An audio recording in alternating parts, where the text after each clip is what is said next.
Hi Pisces, welcome to your May 2022 astrological forecast.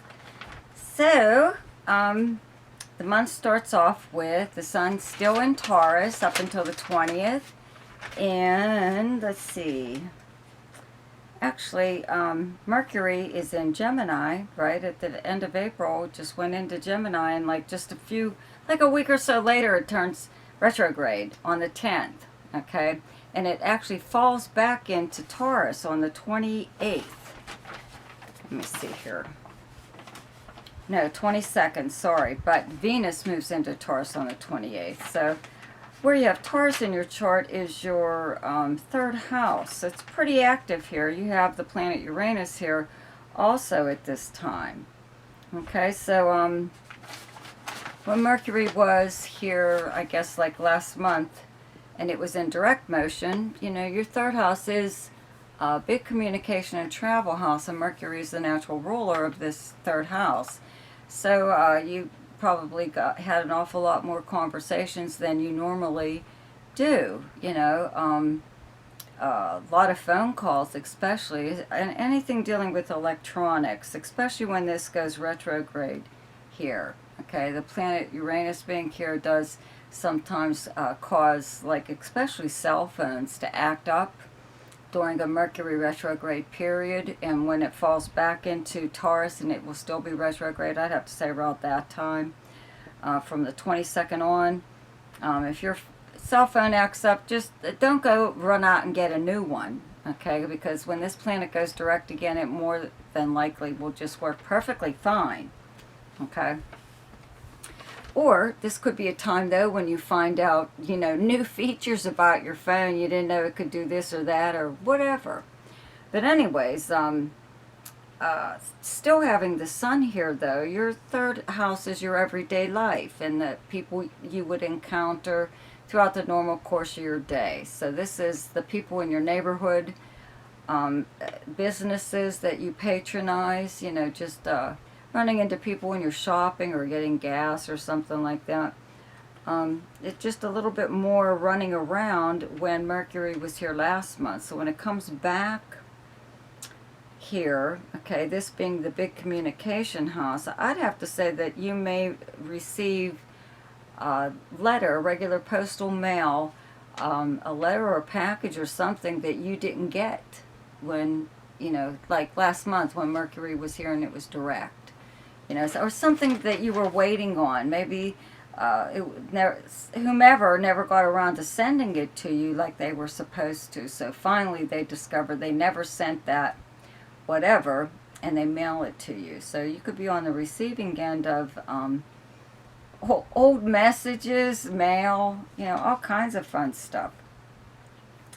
Also, you do have to be careful when you talk to people, when you communicate with people, that they clearly understand what you're saying, because that's what Mercury retrograde does, is it kind of confuses your communications. And usually what it is one person assuming that they know what the other person is talking about, and nobody really being all that explicit about what the, you know, is what they're saying. And this is extremely important for directions or instructions of any kind, okay?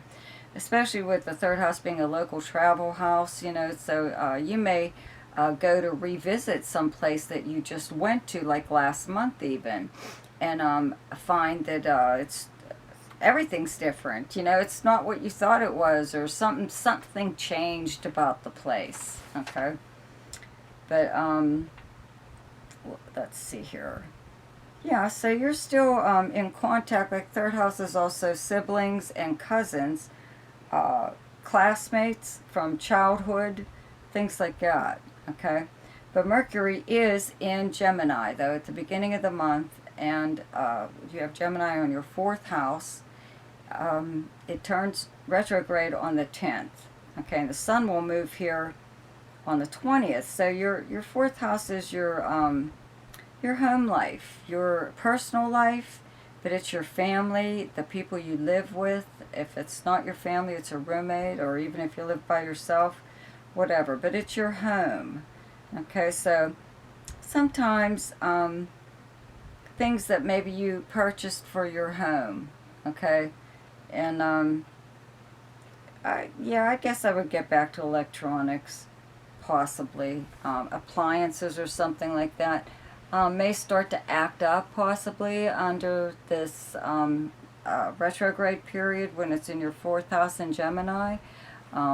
Something might not work, or you don't understand the instructions, or nobody can find the instructions because everybody was so excited to unpack it. And of course, your cat or dog took the box, right? So, and the directions were probably in there. But anyways, stuff like that sort of happens around your house, you know. Anything that you don't normally have to deal with, like even a smoke alarm, or your, you know, if you have a Ring doorbell, things like that. Maybe someone in your family always does it, and now they're not there, and you have to learn it. Okay, but this is like your family, possibly hearing from. It could be somebody from your past, from your childhood. Fourth house is also how you were raised, your background, but it is your childhood. And you know, there could be somebody. I want to say, like, maybe moving back to your area.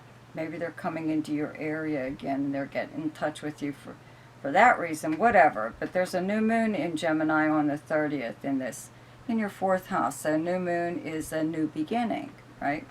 So if you wanted to start something new, change something in your lifestyle, even about yourself, but if you do live with other people, you might want to change like the living arrangement, or who takes care of what, even chores, you know, fun stuff like that. This would be the time to do something like that. Mars is going to be moving into Gemini for an extended stay in a few months. So you'll be really energized with remodeling or doing something in this area. Mars is a very physical planet, so it gives you a lot of energy to do stuff, you know, and you really feel like doing it then. But there's also a full moon, okay, full moon lunar eclipse on the 16th in the sign of Scorpio in your ninth house where you have Scorpio. It's directly across from your third house of Taurus. So these being both communication and travel houses, and the ninth house being the long distance travel, or even foreign travel and communications, okay? Especially with the lunar eclipse makes this full moon, the effects of it last a lot longer, okay, than it normally would. So you could get, you know, some kind of communication. It could be a phone call or a letter in the mail, that might sound a little bit alarming. Ninth house is also legal matters, so you could get some kind of crap in the mail. You know, it could be just a scam of some kind, you know, or in regards to like a legal matter. You know, I don't know if I'd really take anything at face value that I got in the mail at this time, especially with these Mercury retrogrades in both your fourth and back into your third house. So just, you know, whatever.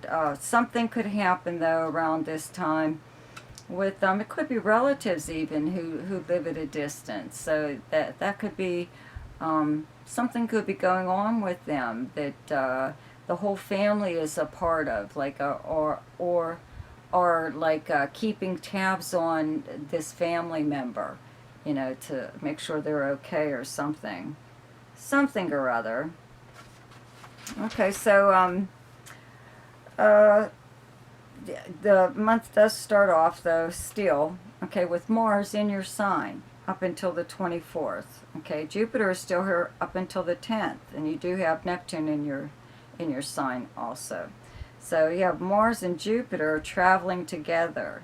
Okay, these are excellent planets to have together. This is almost like it's fortunate action, sometimes dumb luck. Okay, being in the right place at the right time. And Jupiter, like I said, will still be in your sign up until the 10th, and then it's going to move into Aries, into your second house of income. So it's going to do really well there. Okay, the month starts off with Venus in Aries on the 2nd.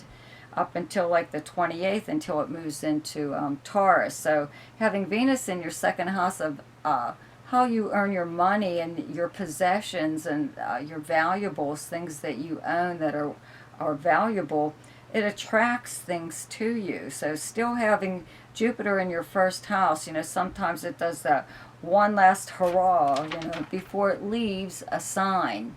It does something, the planet. It drops some kind of good luck on you, okay, before it moves into the next sign. So keep that in mind, even if you are just in the right place at the right time, just fortunate enough to meet someone, make a new friend, make a move of some kind, you know, something you've always wanted to do. That's what Jupiter in your sign is supposed to do, is expose you to things that you've always wondered about, you've always wanted to know, or always actually wanted to do but never did. Okay, it broadens your horizons, okay, brings out the adventurer in you.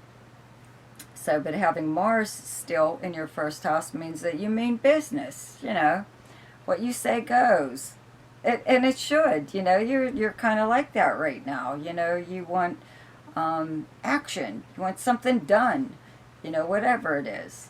So, but Jupiter makes that a very a soft way. It acts as like a buffer zone, so it makes your personality appear to be a bit softer and not so aggressive, even though the planet Mars is making you more aggressive than you normally would be.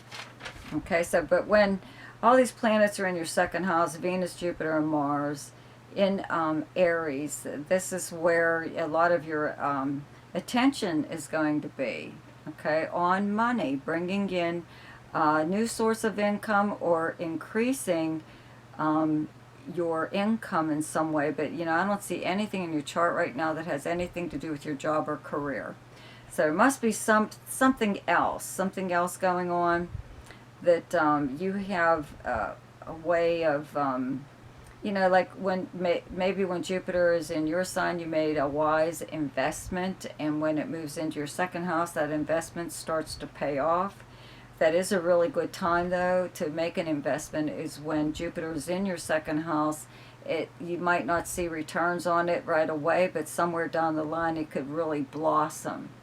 Okay, so investments made when Jupiter is in that second house or in your own sign, okay, or in your first house, are usually like blessed with the fact that Jupiter is a good luck planet, you know. So it brings good luck to your investment. Okay. You know, I wouldn't be surprised if you're still getting belated birthday gifts, you know, with this Venus in your second house here. Okay, it does attract luxury Venus-type items, like jewelry, cologne, perfume, beautiful clothing, anything beautiful, art, music, something like that, gifts of all kinds. Okay. So, the best time to do something each month is when the moon is in your own sign, and the moon is in Pisces on the 22nd, 23rd, and 24th. The best time to lay low is when the moon is in your opposite sign, and your opposite sign is Virgo, and those dates are the 9th, 10th, and 11th. The best time for romance, recreation, creativity, fun, any kind of speculation or gambling, and anything to do with children is the 4th, 5th, 6th, 18th, 19th, and 20th. The best time for money is the 12th, 13th, 24th, 25th, and 26th. The best time for your career is the 16th, 17th, and 18th. And the best time for communication and travel is the 1st, 14th, 15th, 16th, 27th, 28th, and 29th. So don't forget to check out my weekly forecasts. And if you're new to my channel and you like this video, please leave a comment below and subscribe to my channel and click on the notification bell, and you'll be notified each time I upload something. Also, check out the links below in my description box there. Okay? See you next week. Goodbye.